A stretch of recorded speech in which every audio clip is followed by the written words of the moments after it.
€7,000 है। अगर हम इसको पाकिस्तान रुपीज़ में कन्वर्ट करें तो आई थिंक ये 21-22 लाख। यस। एक तो यह है कि आपको छुट्टियाँ लेनी पड़ती हैं ज़रूरी। लाइक पाकिस्तान में तो आप मैनेजर्स कहते हैं कि यार बंदा ना ही झूठी हो जाएगा यार भाई छुट्टी में। या इंडिया किसी भी एशियन कंट्री से किसी दूसरे कंट्री से जो कि नॉन यूरोपियन है, फिनलैंड में जॉब के लिए अप्लाई कर सकते हैं। अस्सलाम वालेकुम जी, welcome back to my channel again. आज की वीडियो में हम बात करेंगे फिनलैंड में जॉब्स के हवाले से। एक जॉब्स कौन कौन सी अवेलेबल हैं, पे स्केल्स क्या हैं, वीज़ा की सिचुएशन क्या है और बेनिफिट्स क्या क्या हैं फिनलैंड में। और मेरे साथ ज्वाइन किया आज मुर्तज़ा ने। मुर्तज़ा यूटी लाहौर में मेरे जूनियर थे, मैकेनिकल की डिग्री की उन्होंने यूटी लाहौर से। एंड देन इरास्मस स्कॉलरशिप के आए हैं यूरोप में, आई थिंक फ्रांस से डिग्री की है, उधर फ्रांस से फिर फिनलैंड में मूव हुए हैं कुछ 3 साल पहले। बिल्कुल ऐसे ही है। तो इनके साथ हम डिस्कशन करेंगे जॉब्स के हवाले से। तो thank you very much for joining me today. Thank you for inviting me here today. तो अब एक छोटा सा सवाल है कि जी फ्रांस में थे, आपने 2 साल की डिग्री फ्रांस में की, तो उधर से आप फिनलैंड में क्यों आए, क्या एक बड़ी मोटिवेशन थी? मेरा बेसिकली प्रोग्राम जो था वो इरास्मस का प्रोग्राम था, मास्टर्स का। इसमें मोबिलिटी अलाउ होती है आपको, आप 2 से 3 डिफरेंट यूनिवर्सिटीज़ में पढ़ते हैं। तो मेरा प्रोग्राम जो था वो डिज़ाइन था फ्रांस और जर्मनी के दरमियान। मैं फ्रांस और जर्मनी में पढ़ा हूँ। उसके बाद फाइनल सेमेस्टर जो होता है आपका वो थीसिस का होता है। तो यूनिवर्सिटी अलाउ कर रही थी, कह रहे थे कि आप कहीं पे भी कर सकते हैं थीसिस अपना, डजंट मैटर कि आपको सिर्फ यूरोप के अंदर ही करना है या फिर फ्रांस के अंदर ही करना है। मेरा एम जो था वो था मास्टर्स के फ़ौरन बाद जॉब स्टार्ट करने का। तो मैंने देखा कि थीसिस एक अच्छी अपॉर्चुनिटी है कंपनी के अंदर एंट्री के लिए, आपको एक्सपीरियंस भी मिलता है और आप अपनी स्किल्स भी उनको शो करते हैं, तो आपको उसका जॉब दे दें। That's exactly what happened with me. मैं जॉब्स के लिए थीसिस के लिए अप्लाई कर रहा था। मुझे फिनलैंड में एक कंपनी हुआवे, काफ़ी लोग जानते हैं उसे, मोबाइल फ़ोन मैन्युफैक्चरर है वो। तो उन्होंने मुझे थीसिस पोजीशन ऑफ़र कर दी। मैं थीसिस पे यहाँ पे आया, फिनलैंड आया। मुझे फिनलैंड का एनवायरनमेंट बड़ा अच्छा लगा, कल्चर बड़ा अच्छा लगा। जॉब के हवाले से जो कि हमारी आज की डिस्कशन है वो बड़ा अच्छा लगा मुझे। I was willing to stay here और लकीली मुझे सुपरवाइज़र ने भी मेरे थीसिस के ऑलमोस्ट मिड में मुझे ऑफ़र कर दी है इधर यहीं पर रहना जॉब करने के लिए। तो मैंने कहा why not. It's been now around 3 years you are doing job. Yes, almost 3 years. 3 years चलें, बेहतरीन है। चलो जी, thank you for sharing information. शुरू करते हैं जी। सबसे पहले कि फिनलैंड में कौन कौन सी जो जॉब्स अवेलेबल हैं। हम और जॉब की बात नहीं कर रहे, अभी हम प्रोफेशनल जॉब्स की बात कर रहे हैं। तुम्हारे ख्याल से कौन कौन सी जॉब्स अवेलेबल हैं फिनलैंड में? बेसिकली यहाँ पे मेनली जो इंडस्ट्री है वो ज़्यादातर ओरिएंटेड है टुवर्ड्स सर्विस बेस्ड इंडस्ट्री, यानी मैन्युफैक्चरिंग हो गई या बिजनेस वगैरह हो गई। ये मतलब है ऑफ कोर्स, लेकिन ये थोड़े कम है। सर्विस बेस्ड इंडस्ट्री की अगर बात की जाए, फॉर एग्जांपल सॉफ्टवेयर डेवलपमेंट हो गई, आईटी की कंपनीज हो गई, इवन इंजीनियरिंग साइड पे भी अगर बात की जाए तो काफ़ी कंपनीज एग्जिस्ट करती हैं, उनकी जॉब्स वगैरह हैं। लेकिन इंजीनियरिंग की जॉब लेट्स से रिलेटिवली कम है कम्पेयर टू आईटी, ठीक है। और इंजीनियरिंग के अंदर भी जो जॉब्स हैं वो मोस्टली R&D की जॉब्स कह लें कि उस तरह की जॉब्स हैं हमारे पास यहाँ पे अवेलेबल। कुछ और जॉब्स भी अवेलेबल हैं बिजनेस वगैरह वाली साइड पे, या फिर इस तरह की चीज़ें जिनमें आपको लोगों के साथ इंटरेक्ट करना पड़ता है। लेट्स से वहाँ पे जाके थोड़ी सी प्रॉब्लम स्टार्ट हो जाती है, because they require you to know Finnish language, क्योंकि आपको लोगों के साथ डील करना है। तो वहाँ पे फिर इंटरनेशनल्स के लिए जॉब मार्केट जो है वो थोड़ी सी स्क्वीज हो जाती है। लेकिन IT हो गई या दूसरी इंजीनियरिंग फील्ड हो गई, उनके अंदर जॉब मार्केट जो है वो फिर भी काफ़ी अच्छी है। इसमें थोड़ा सा मैं भी ऐड कर दूंगा। आई थिंक इंजीनियरिंग की जो कंपनीज हैं, नोकिया एक IT काफ़ी अच्छी कंपनी है। इसके अलावा जो इंजीनियरिंग में अगर हम देखें, इसमें मैकेनिकल सिविल की आ जाती है। वाटसिला एक बहुत बड़ा नाम है, बिल्कुल फिनिश कंपनी है। कोने की लिफ्ट सारे यूज़ होती हैं, काफ़ी बड़ा नाम है, एक कोने इनकी कंपनी है। बिल्कुल। मेट्सो इतना शायद रिनोन नाम नहीं है, बट मेट्सो भी जो माइनिंग की इंडस्ट्री है उसमें काफ़ी बड़ा नाम है। तो ये भी इनकी इंडस्ट्री है। कुछ इनकी अपनी इंडस्ट्रीज़ हैं जो काफ़ी रिनोन्ड हैं। कुछ इनकी अपनी और कुछ इंटरनेशनल भी यहाँ पे ऑपरेट कर रही हैं काफ़ी। फॉर एग्जांपल जनरल इलेक्ट्रिक हो गई, GE हो गया, तुम्हारी हवावे कंपनी हो गई। बिल्कुल। तो एप्पल है, माइक्रोसॉफ्ट है यहाँ पे, तो वो कंपनीज हैं, उनकी जॉब्स भी अवेलेबल हैं यहाँ पर। बिल्कुल। चलें जी, इसके ऊपर हम बाद में आते हैं पे स्केल्स के हवाले से कि पे स्केल्स फिनलैंड में क्या हैं जॉब्स के, बैचलर्स के बाद, मास्टर्स के बाद, PhD के बाद। मेरा एक्सपीरियंस तो मास्टर्स का रहा है, तो मैं मास्टर्स के हवाले से बेहतर बता सकता हूँ। उसमें सिचुएशन कुछ यूँ है कि compare to other European countries, for example मैं फ्रांस में था, तो फ्रांस के मुकाबले में तो मुझे क्लियरली पता है यहाँ पे सैलरीज जो हैं वो ज़्यादा अच्छी है, ठीक है। मास्टर्स के बाद आप स्टार्टिंग एक्सपेक्ट कर सकते हैं, depending upon your field, somewhere around €4,000 a month. और अगर क्या से कहते हैं, आप अच्छी निगोशिएशन कर सकते हैं अपनी कंपनी के साथ। तो आपको पता है कि कंपनी भी थोड़ी बड़ी कंपनी है और वो पे कर सकते हैं, तो you can even go for 4500 और sometime 5000 after graduating. After graduating masters. PhD की अगर बात की जाए, पीएचडी में ये है कि ऑफ कोर्स आपको मुझे फिनलैंड का एग्जैक्ट इतना आइडिया नहीं है, लेकिन काफ़ी कंट्रीज़ के अंदर अगर आप पीएचडी कर लेते हैं तो आपको वो इस तरह से काउंट करते हैं जैसे आपने मास्टर्स के बाद 3 साल का वर्क एक्सपीरियंस ले लिया हुआ है, तो आपको उसका इक्विवेलेंट काउंट करते हैं। लेकिन वैसे भी ये अच्छी सैलरीज हैं। मैं अगर हुआवे की आपको एग्जांपल दूं जो मुझे इंटरनल पता है, वो ये है कि one of our PhD colleagues he joined recently and he is getting paid 7000। तो वह बड़ी कंपनीज पे करती हैं डेफिनेटली। छोटी कंपनीज जो हो गई या फिर लोकल कंपनीज स्मॉल, क्योंकि ऑफ कोर्स उनका बिजनेस इतना बड़ा नहीं होता, तो definitely I can not say that they are also going to offer 7000। मैं अपने ऑडियंस को थोड़ा सा शॉक में डालता हूँ। 7000 यूरोज है, अगर हम इसको पाकिस्तान रुपीज़ में कन्वर्ट करें तो आई थिंक ये 21-22 लाख यस रुपीज़ बनती है, बट ये मिलती नहीं है इतनी, क्योंकि टैक्सेस काट के आई थिंक हाथ में कुछ 4000 या 4500 आता होगा। बिल्कुल। तो बट 4500 को भी अगर आप कन्वर्ट करो पाकिस्तान रुपीज़ में, it's around 16 lakh something, like 15-16 lakh होगा, तो it's like a huge amount. Yes काफ़ी बिल्कुल। काफ़ी सैलरी होती है जो आप पीएचडी के बाद ले रहे हो। आई थिंक पाकिस्तान में जो पीएचडीज ले रहे हैं they are about around about 1.5 lakh से 3 लाख की रेंज में सैलरीज हैं। पाकिस्तान में अनफॉर्चुनेटली असल में वो डिमांड उस लिहाज से नहीं है, और पीएचडी को आ जाके मोस्टली यूनिवर्सिटी में टीच ही करना पड़ता है रिसर्च की जॉब।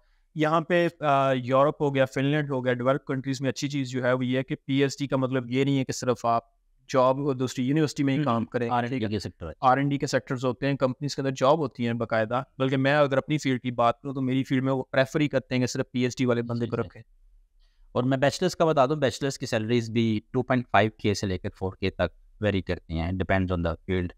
यूजुअली होता है कि 3 से ऊपर ही सैलरीज मिल रही होती हैं। बहुत सारे दोस्त हैं यहाँ पर जो आए हैं, मास्टर्स करने के लिए आए थे और मास्टर्स की डिग्री के दौरान उनकी जॉब हो गई, बट क्योंकि उनकी जॉब हो गई है बैचलर्स की डिग्री की बेसिस पे, उनकी सैलरीज अराउंड 3.3, 3.5, 3.1 इस रेंज में लगी हैं सैलरीज। सैलरी की डिस्कशन होगी, then coming towards the benefits, जो कि काफ़ी एक अच्छा टॉपिक है मेरे ख्याल से। नॉर्डिक कंट्रीज़ में जो जॉब के बेनिफिट्स हैं, I think they are the best around the world में भी। किसी दुनिया में किसी भी मुल्क में इतने ज़्यादा बेनिफिट्स नहीं दिए जाते जितने यहाँ पर हैं। उसमें कुछ लीव्स के बेनिफिट आ जाते हैं, कुछ जो लंच प्लस स्पोर्ट्स की कंपनसेशन आ जाती हैं, हेल्थ इंश्योरेंस अच्छी है, मैटरनिटी लीव के बारे में बहुत अच्छा कल्चर है। हम वन बाय वन डिस्कस कर लेते हैं लीव्स का सिनेरियो। आई थिंक लीव से स्टार्ट कर लेते हैं। बिल्कुल मैं उसको ज़रा बेहतर तरीके से बता सकता हूँ। जब आप जॉब स्टार्ट करते हैं फिनलैंड के अंदर न्यू, तो आपको पर मंथ 2 छुट्टियां जो हैं वो आपको अलाउ होती होती हैं, हैं। ठीक है, अलाउ होती हैं।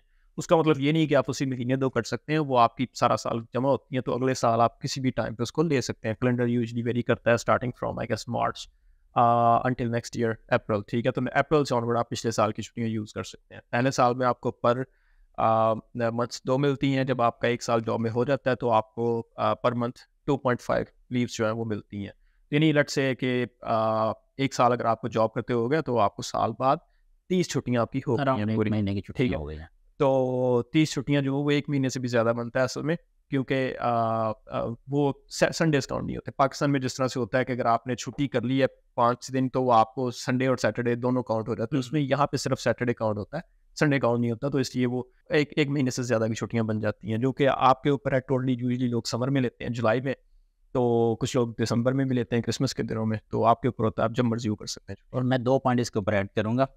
एक तो यह है कि आपको ये छुट्टियाँ लेनी पड़ती हैं ज़रूरी। लाइक पाकिस्तान में तो आप मैनेजर्स कहते हैं कि यार बंदा ना ही झूठी हो जाएगा, यार भाई छुट्टी पे चला जाए। यहाँ पर मैनेजर्स आपको फोर्स करते हैं कि आपने छुट्टियाँ लेनी है। और दूसरी बात एक होता है साल्डो आवर्स, का नाम सुना होगा, यहाँ साल्डो फिनिश टर्म है। इसको मैं कहूँगा कि फ्लेक्सिबल वर्किंग आवर्स। ये होता है कि प्लस माइनस कुछ आवर्स होते हैं, हर कंपनी के डिफरेंट होते हैं। मेरी कंपनी में फॉर एग्जाम्पल 120 घंटे प्लस माइनस का है कि मुझे जो वीकली जो आवर्स अलाउ हैं वो हैं 37.5। यस, बट आई कैन, अगर मैं ओवर टाइम लगाऊँ, किसी दिन मैंने 10 घंटे काम कर लिया ओवर टाइम लगा के, it can go may be 45 अगर काम ज़्यादा हो, तो वो मेरे ऐड होते जाएंगे। और I can do until 120 hours मेरे प्लस में जा सकते हैं, वो ऐड होते जाएंगे। और वो जो मेरे 120 आवर्स हैं उनको मैं फिर बाद में छुट्टियों में कन्वर्ट कर सकता हूँ। मेरे फॉर एग्जाम्पल अभी पूरे हुए हैं और 120 hours I think around 3 weeks holidays बनती हैं। तो आप 3 वीक वो भी आप पे वाली छुट्टी लेके जा सकते हो कहीं भी। एडिशनल छुट्टियां जो कि आपकी ऑलरेडी 1 महीने से ज़्यादा पहले भी 1 महीने की हैं, और then you can take this 3 months also. और ये है कि जैसे आपने यूज़ कर लिए 3 महीने 3 वीक्स के, से फिर आपने एक्स्ट्रा काम किया, फिर वो होती जाएंगी। बिल्कुल। तो ये आई थिंक ये बड़ी अच्छी चीज़ है यहाँ पर। और इसके साथ ये तो साल्डो आवर्स की बात की है, वर्क फ्रॉम होम का कल्चर अभी आपका तो नहीं रहा। I am still enjoying this work. तो आई थिंक फिनलैंड में बहुत अच्छी चीज़ है ये, बहुत ज़्यादा अच्छी लगी है मुझे कि प्रोडक्टिविटी का शायद फ़र्क पड़ता हो इससे थोड़ा बहुत, बट एक एम्प्लॉय बहुत खुश रहता है, बड़ा फ्लेक्सिबल रहता है इस चीज़ से। जब या रात को बैठ के काम कर लिया, दिन को काम कर लिया, जहाँ से मर्जी काम कर लिया। जो ट्रैवल के शौकीन ना हो, घूमते फिरते रहे, साथ उनका काम। वर्क फ्रॉम होम का कल्चर यहाँ फिनलैंड में काफ़ी ये बहुत अच्छा कल्चर है यहाँ। कल्चर है यहाँ पर। कोविड की वजह से सारे कंट्रीज ने अडॉप्ट करना शुरू किया था, बट आहिस्ता आहिस्ता दोबारा वापस नॉर्मल कल्चर में आ गए। बट इन्होंने भी स्टिल यहाँ पे असल में कुछ कंपनीज में ऑलरेडी वर्क फ्रॉम होम चल रहा था, इवन कोविड से पहले भी। एटलीस्ट मुझे अपने सुपरवाइजर का पता है। खैर वो तो अब जॉब छोड़ गया। वो तकरीबन 19 साल से तांपरे में जॉब कर रहे थे, ठीक है, और उनका घर है तुर्कू के पास। हफ्ते में एक मरतबा सिर्फ आते थे जॉब पे। 19 साल से सिर्फ एक मरतबा हफ्ते में जॉब पे आते थे, सारा टाइम घर से वर्क फ्रॉम होम कर रहे हैं वो, ठीक है। तो कोविड में ऑफ कोर्स चीज़ें चेंज हुई हैं, ज़रा ड्रास्टिक चेंज आया। तो उसके बाद से ये है कि खैर अब तो हमारी कंपनी ने overall company wide policy change कर दी है कि वर्क फ्रॉम होम खत्म है, लेकिन काफ़ी कंपनीज अभी भी इसके ऊपर चल रही हैं। इसके अलावा मोटे मोटे बेनिफिट्स का है कि जी हेल्थ केयर कंपनी की तरफ से इंश्योरेंस होती है, काफ़ी अच्छी होती है। पब्लिक सेक्टर के जो हॉस्पिटैलिटी आई थिंक यूरोपियन में इतनी अच्छी नहीं है एज़ कम्पेयर टू पाकिस्तान वगैरह में। यहाँ पर यह है कि अगर आपकी जॉब हो तो हेल्थ इंश्योरेंस पे आप प्राइवेट लैब्स वगैरह हैं इनकी, जो कि कंपनी का कॉन्ट्रैक्ट होता है किसी न किसी बड़ी फर्म के साथ, ठीक है। आपको उनकी तरफ से इंश्योरेंस मिली होती है, उनके अपने क्लिनिक्स हैं through out let's say country. तो आप जहाँ पे भी हैं आप उनका क्लिनिक विजिट कर सकते हैं, और आपको फौरी तौर पे अगर आपके यानी फॉर एग्जांपल काम के हवाले से कोई प्रॉब्लम वगैरह है, हेल्थ की ऐसी कोई चीज़ है जो कि आपको काम करने में रुकावट बन रही है, तो वो आपको फौरी तौर पे टेक केयर करते हैं आपकी। And I think one of the biggest benefit in countries में है जॉब का, आपकी मैटरनिटी प्लस पैटर्निटी, जो मतलब कि हस्बैंड भी ले सकता है और वाइफ, दोनों जो अगर आप बर्थ होती है किसी भी चाइल्ड की, दोनों छुट्टियां अवेल कर सकते हैं। बिल्कुल। वो आई थिंक 180 डेज होता है। अगर दोनों वर्किंग हो ना तो दोनों के ये भी होता है कि सम अप भी हो सकती है, और दोनों की सम अप करके एक बंदा भी दोनों छुट्टियां अवेल कर सकता है। अगर एक बंदा वर्किंग कर रहा है तो वाइफ की छुट्टियां भी हस्बैंड कर सकता है। मतलब अगर वो घर रहना चाहता है तो wife keep on working and then husband just stay home and take care of the children. खैर मेरे तो अभी बच्चे नहीं है, तो मैं नहीं बता सकता आपको। तो ये बहुत अच्छी चीज़ है मेरे ख्याल से। 6 इवन कि अप टू 6 मंथ्स वो घर रह सकते हैं। सही सही। तो वीज़ा की बात करते हैं कि अगर आप जॉब होल्डर हो तो वीज़ा कौन कौन से होते हैं। वीज़ाज़ जो हैं मेरे ख्याल से एक तो है कि स्पेशलिस्ट वीज़ा जो मशहूर है ज़्यादा, ब्लू कार्ड का भी है, अभी रिसेंटली आया है कि उन्होंने कम पे ब्लू कार्ड देना पे कम कर दिया।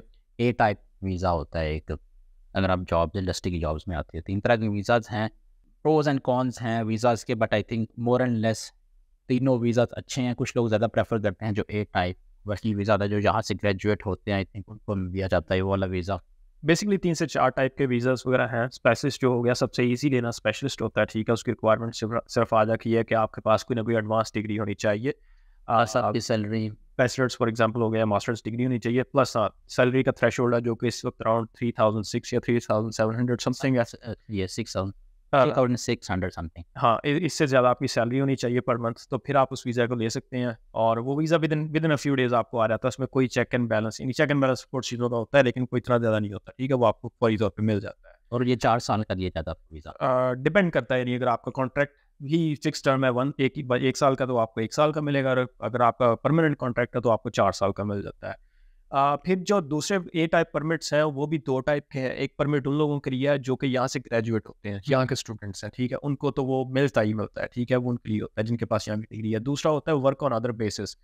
उस केस के अंदर बेसिकली आपकी एप्लीकेशन जो होती है वो पहले सेंड की जाती है। लेबर इनकी कोई भी असेसमेंट होती है वहाँ पे उनको भेजते हैं, कोई यूनियन है या वट इंस्टीट्यूट इट इज, वो असेस करता है कि भाई for example let's say I am working as an optical engineer, तो वो देखेंगे कि भाई हमारे पास ऑलरेडी ऑप्टिकल इंजीनियर कितने बैठे हुए हैं, हमें कितनों की ज़रूरत है। अगर उन्हें लगता है हमें ज़रूरत है तो दे विल से ओके या वी नीड हिम, तो मिग्री वीज़ा इशू कर देती है। सही सही।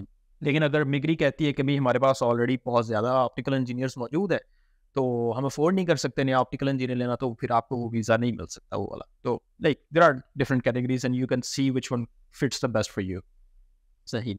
और ब्लू कार्ड का मैं बता दूँ सर, ब्लू कार्ड की पहले रिक्वायरमेंट इनकी थी आई थिंक जो सैलरी का थ्रेशोल्ड था it was about 5K, above 5K। और अभी इन्होंने 3.6 कि फिर जो सेम है स्पेशलिस्ट वाला वीज़ा सेम वही आ गया, बट एक है उसका drawback I think I would say I don't know, बाकी कंट्रीज़ में यह है कि ब्लू कार्ड अगर आपके पास हो तो फैमिली के वीज़ा जल्दी लग जाता है, बट यहाँ पर है कि फैमिली का वीज़ा वैसे ही आपका जल्दी लग जाता है, तो इतना कोई ऐसा फ़ायदा नहीं होता। ब्लू कार्ड का ये है कि आपको 2 साल का वीज़ा मिलता है, अगर आप स्पेशलिस्ट अप्लाई करें आपकी फुल टाइम जॉब है तो वो आपको 4 साल का मिल जाता है। बिल्कुल।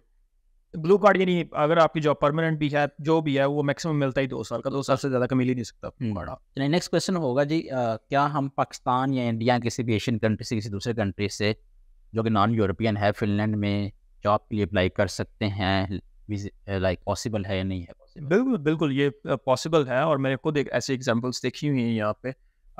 मेरे अपने कुछ कोलीग्स हैं जो कि डायरेक्ट आए हैं। फॉर एग्ज़ाम्पल इंडिया से अभी 2 कोलीग्स आए हैं। एक पीएचडी कर रहे थे वहाँ से आईआईटी मुंबई से, ठीक है? और उन्हें यहाँ पे उन्होंने इंटर्नशिप वगैरह ऑफ़र की है। डायरेक्ट इंडिया से इंटर्नशिप करने आया है वो लड़का और उसके बाद ऑफ़ कोर्स उन्हें काम अच्छा लगा, उन्होंने आगे उसको जॉब ऑफ़र दे दी। फिर एक और है वो तो आई डायरेक्ट जॉब पे है, वो भी इंडिया से ही है। इंडिया में थे, उन्होंने अप्लाई किया, ऑफ़ कोर्स पोज़ीशन देखी है। इन्होंने चेक किया कि हाँ भाई हमें बंदा अच्छा लगा है, काम का है, ठीक है, तो उन्होंने डायरेक्ट वीज़ा ले दिया। और अभी जो मैं पहले बता रहा था मेरा कोलीग जो 7,000 ले रहा है सैलरी, वो भी मेक्सिको से है और उसका भी एग्जैक्ट सेम सीन था। उसकी डिग्री हर एक चीज़ मेक्सिको से है, वो यूरोप में था भी नहीं, मेक्सिको में था। इन्होंने बस पोजीशन ओपन की है, उसने अप्लाई किया है और इन्होंने सेलेक्ट करके उसको वीज़ा दे दिया। And I know few stories, not many, like 2-3 stories के पाकिस्तान से लोग जो डायरेक्टली जॉब पे आए हैं यहाँ पर, तो पॉसिबल है। बहुत सारे लोग ये समझते हैं कि वी कैन मूव अब्रॉड सिर्फ पढ़ाई की बेस पे, बट जॉब की बेस पे भी जाया जा सकता है। और एक अच्छी जॉब पे मैंने एक लड़के से मैं मिला हूँ, सोनी एरिक्सन में जॉब कर रहा है, तो वो पाकिस्तान से डायरेक्टली बैचलर्स के फ़ौरन बाद आया था यहाँ पर। Okay, nice nice. चलें जी, ये भी सवाल हो गया। आगे हम एक छोटा सा है कि ओवरऑल जॉब का कल्चर फिनलैंड में किस तरह, एशियन जो कंपनीज का माइंडसेट है वो कैसे है? आप मेरे ख्याल से भी कंपनी रन कर रहे हैं आप तो बताइएगा कि बड़ा अच्छा माइंडसेट है, बट एनीवे कि मैं अगर अपना बताऊँ, मैंने पाकिस्तान में भी जॉब की है, साउथ कोरिया में भी जॉब की है, फिनलैंड में भी जॉब कर रहा हूँ, तो मेरे पास 3 कंट्रीज़ का है, तो मुझे तो काफ़ी डिफरेंट लगा। मेरा एक्सपीरियंस ये है कि फिनलैंड में कंपनीज़ का माहौल बहुत ही रिलैक्स होता है, एम्प्लॉई के ऊपर ट्रस्ट किया जाता है काफ़ी कि वो क्वालिटी का काम देगा और कोई 2 नंबरी भी नहीं करेगा। ऐसे ही है। और एम्प्लॉई क्या पता अगर 2 नंबरी करने की कोशिश भी करे, वो शर्म से करता नहीं है तो वो कोशिश करता है कि काम कर ले जो आवर्स है पूरे करने वाले, क्योंकि चेक एंड बैलेंस कोई खास नहीं होता, वो करता है फिर काम। तो may be you can share your experience. बिल्कुल, यहाँ पे ना दो टाइप के कल्चर दुनिया में काम करते हैं। एक है कल्चर ऑफ फियर और एक है कल्चर ऑफ गिल्ट। तो इसके बारे में मज़ीद देख लीजिएगा, आपको इस चीज़ों की समझ आ जाएगी। तो फिनलैंड में बेसिकली कल्चर ऑफ गिल्ट है, ठीक है? ताकि बंदा खुद ही शर्मिंदा महसूस करे कि यार मैं 2 नंबरी कर रहा हूँ, मुझे काम करना चाहिए, तो ये ट्रस्ट करते हैं आपके ऊपर। मैंने भी जॉब की है, पाकिस्तान में भी जॉब की है, यहाँ पे भी जॉब कर रहा हूँ अब। तो मेरा जो एक्सपीरियंस है वो टोटली डिफरेंट है, ठीक है? मतलब तसीम जैसा ही एक्सपीरियंस। कहने का मकसद ये है कि यहाँ पे पहले नंबर पे तो आपका सुपरवाइज़र आपके ऊपर ट्रस्ट करता है, ठीक है? दूसरी चीज़ ये है कि काम का बर्डन बहुत ज़्यादा नहीं होता यहाँ पे, क्योंकि ये वर्क लाइफ बैलेंस के हवाले से बहुत सीरियस होते हैं ये लोग और ये नहीं चाहते कि भी काम की वजह से आपकी पर्सनल लाइफ जो है वो डिस्टर्ब हो जाए। तो आपको काम सिर्फ उतना ही मिलेगा जितना आप कर सकते हैं। मेरे साथ तो मेरा तो सुपरवाइज़र कुछ ज़्यादा एक्स्ट्रा ही नाइस था। अनफॉर्चुनेटली वो जॉब छोड़ गए हैं कंपनी। तो वो मुझे एक काम देने के बाद दूसरा काम देने से पहले मुझसे पूछ रहे होते थे कि हाँ भाई कर लोगे ना? तो मैं कहता था हाँ कर लूँगा, तो फिर वो मुझे दूसरा काम असाइन कर। और कोलीग्स जो हैं वो बड़े चिल हैं, ठीक है? फिनिश लोग जो हैं बड़े अच्छे हैं, आपकी हेल्प करते हैं अगर आप कहीं पे स्टक हैं, आपको कहीं पे सपोर्ट की ज़रूरत पड़ जाती है तो उसमें आपको हेल्प करेंगे। लेकिन एक चीज़ जो है इनमें ये चीज़ भी है कि ये अपना क्योंकि एक कल्चर बना हुआ है इनका, ठीक है? कि भी हर बंदा रिलैक्स होकर आराम से काम करेगा। तो अगर एक आउटसाइडर आके बीच में से सभी को डिस्टर्ब करना शुरू कर देता है तो ये उसको भी पसंद नहीं करते समटाइम, ठीक है? तो इनके कल्चर में आके इनकी तरह बन के इनके साथ उसी तरह से काम करना पड़ता है। तो ओवरऑल बहुत अच्छी चीज़ है ये। और एक और चीज़ जो हम लोग पहले भी डिस्कस कर रहे थे, कोई बॉस कल्चर नहीं है यहाँ पे, ठीक है? मैं अपने सुपरवाइज़र को उसके नाम के साथ बुलाता हूँ, कभी सर का लफ़्ज़ नहीं यूज़ किया उसके साथ, ठीक है? बल्कि सर का लफ़्ज़ यूज़ करें तो वो ज़्यादा ऑड लगता है कभी भी। तो ठीक है, अब तो इतनी देर हो गई यहाँ रहते हुए, कभी किसी को सर कह और के बुलाना आई बड़ा थिंक अजीब लगता है। आई वुड से कि जो दूसरे कंट्रीज हैं, लेट्स से जर्मन या यूएसए, वहाँ पर भी सर का कल्चर तो नहीं है, बट हाँ। वो still call with the name, but एक है ना वो बॉस वाला फिर भी रहता है कि he is senior than me, तो मैं कोई ऐसी बात नहीं करूँगा। यहाँ पर ऐसी वो फीलिंग्स ही नहीं होती, वो वाइब्स ही नहीं होती कि he is senior than me, मैं मैनेजर है या नहीं मैनेजर। बिल्कुल, तो बहुत चिल माहौल है। बहुत अच्छा माहौल है मेरे ख्याल से ये वाला यहाँ पर। मैं एग्ज़ाम्पल देता हूँ आपको हमारी एक मीटिंग चल रही थी शुरू में, जब नया-नया आया, पाकिस्तान में जॉब की हुई थी, तो मेरे ज़हन में तो वही कल्चर था, ठीक है।